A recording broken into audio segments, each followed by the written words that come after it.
Right there, that sound. That's why you should buy vinyl. End of video. That's all you need to know. That pop, that static, it evokes so much emotion. It is so familiar to us, and it's like ingrained in our subconscious. I think a 15-year-old is familiar with that sound.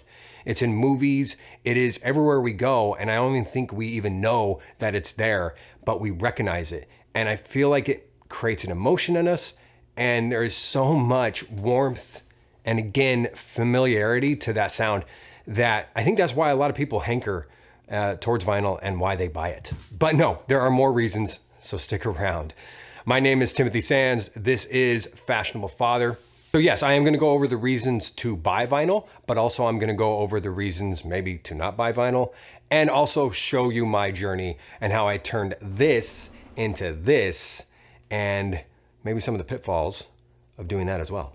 Well, first of all, the reasons why you should buy vinyl. I'm gonna straight up start with listening pleasure. Yes, that's right. It's a very vague reason, and I'll explain why. So recently I went on a camping trip with my brother, and the first question he asked me when he arrived to town was, "Hey, so you got a playlist?" And I was like, "Huh? You got a playlist for the camping trip?" And I had to answer no. And I was like, "Oh, that's right." Because we came from a time of mixtapes, mixed CDs, and then playlists on iPods. And ever since Spotify, I have gotten lazy, and I let an algorithm decide my music. I don't want to create some playlists, but I don't. Yeah, obviously I'm at fault. I'm to blame for being lazy, but I also put some of that fault on Spotify and this world where we have so much music at our access. And I will go to this other adage that I have, is adage the right word? I don't know. There's a statement that I've heard in the past that I really truly believe in. The more options you have, the less satisfied you will be. I feel like that's what music has turned into by using these streaming platforms where you have so many options, you have so much available to you that you don't ever take the time to actually curate a playlist, curate your taste of music. I don't want to rent my music anymore. And then I came across the boys that I've been hanging out with of recent, and they all had turntables. And I was like, whoa, why? This stuff is expensive, it's inconvenient, reasons why not to buy, right? And they said, because we enjoy our music more. And that really did send me down this whole rabbit hole, because I was like, I want to enjoy my music again. I've dragged out my old iPod. I have found music that I really, really loved and took the time to invest in and buy. And it has made me like my music more. And it's just brought me more listening pleasure. So that is one of the main reasons to buy vinyl. Some other reasons why. I love the artwork. I love the concept of buying something and having the artist's artwork and the covers and the actual, tactile stuff to hold on to and enjoy. Okay, so another reason why, and this is very important to me, and that is right, style.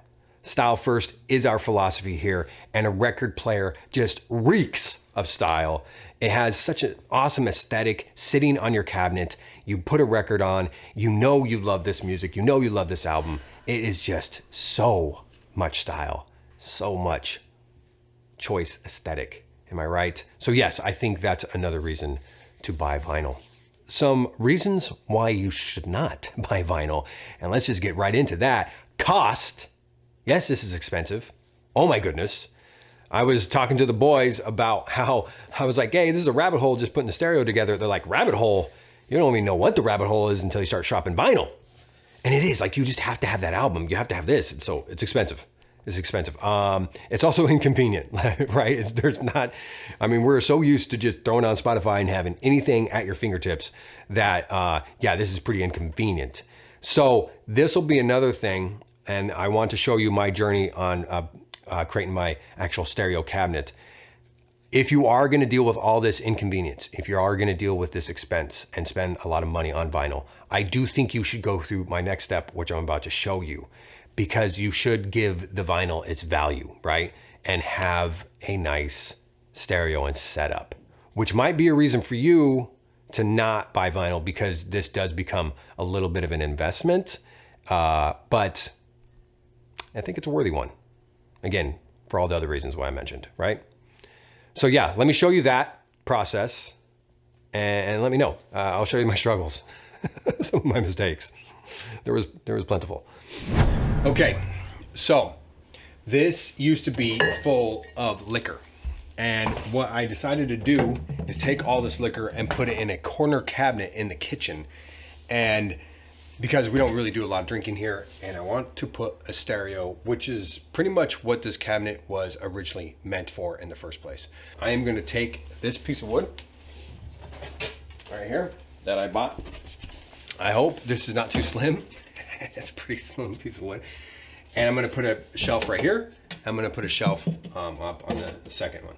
I don't really know where I'm gonna put my amp quite yet. I borrowed a saw from a neighbor. I have never used a skill saw before. I've watched my dad use one. I think I've used it once. Anyways, that's what we're doing. That's what we're doing right here.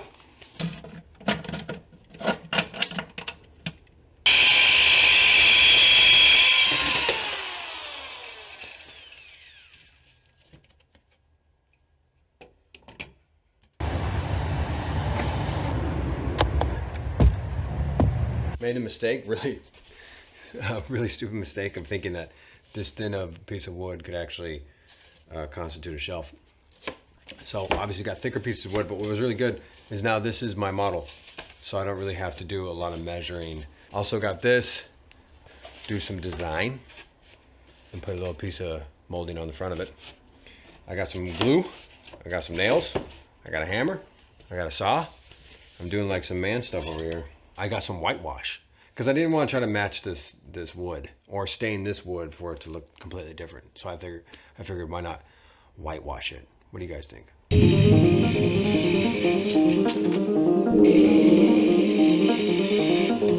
can sweep for you.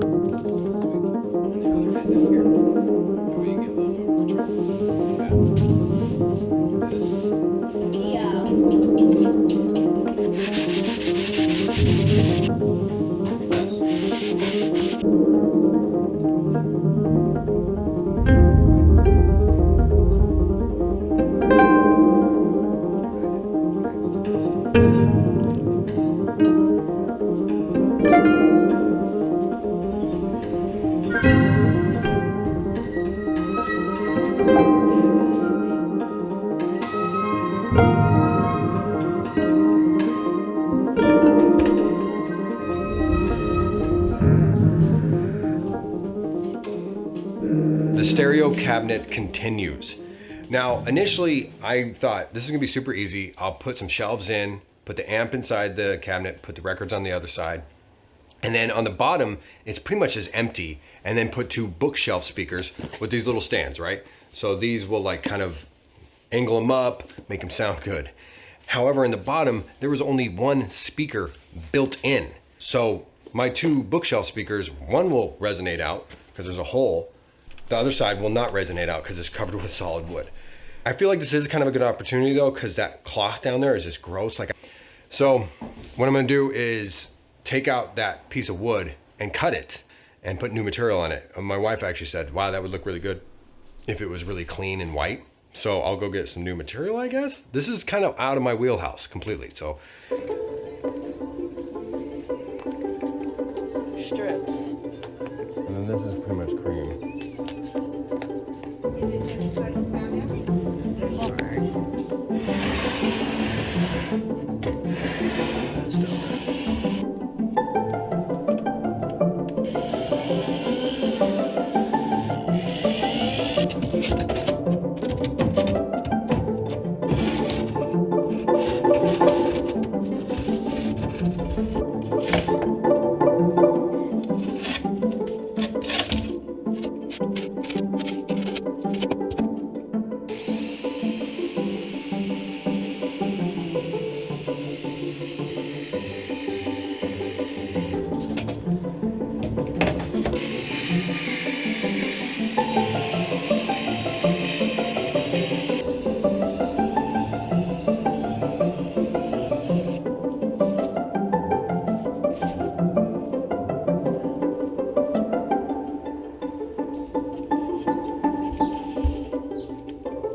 those cables a little bit. It's a pain.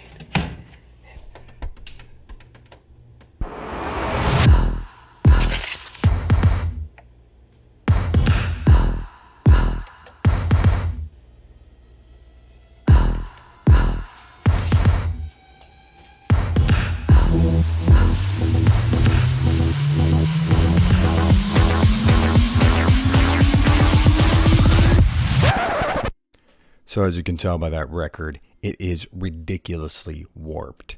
That was the first record I put on. It was Grand National. And then on top of that, the speakers actually sounded really bad inside the cabinet. So I put all that work into cutting that hole. And however, the material looks fantastic, as you can tell. The shelves also look fantastic. Those turned out perfect. So those with the white motif that I have going on, white turntable, white shelves, white material, I'm pretty happy. Yeah, so as you can tell, that is not some big high-end audiophile type setup. However, it is something that sounds very good. I'm very impressed with the speakers. I'm very impressed with that 1980s amp. And I do think that I'm just thoroughly satisfied with it. I'm gonna say do not buy a Bluetooth speaker and a Bluetooth turntable, and that's my opinion. Now, yes, there's gonna be some conveniences, and maybe if you want that as an option, but do hardline it, plug it into some speakers, and you don't have to do what I did with the amp. You can go buy some really cool powered speakers. And oh, by the way, I will link all of this in the description below if you're curious about the stuff I bought. It's an expense. It's definitely a luxury, but if you're like me and you're a bit of a music fan and you like curating your music, I think this is something worthy looking into, and those are my reasons why you should buy vinyl, and hopefully I either talked you into it or talked you out of it, right? And if you've been watching this long, like the video, it helps a lot. And also, my name is Timothy Sands. This is Fashionable Father. I was going to tell you, yes, subscribe and all that good stuff. But also, since I am such a small channel and still am, I do engage 100% in my audience. So if you drop a comment, I'm probably very likely going to respond.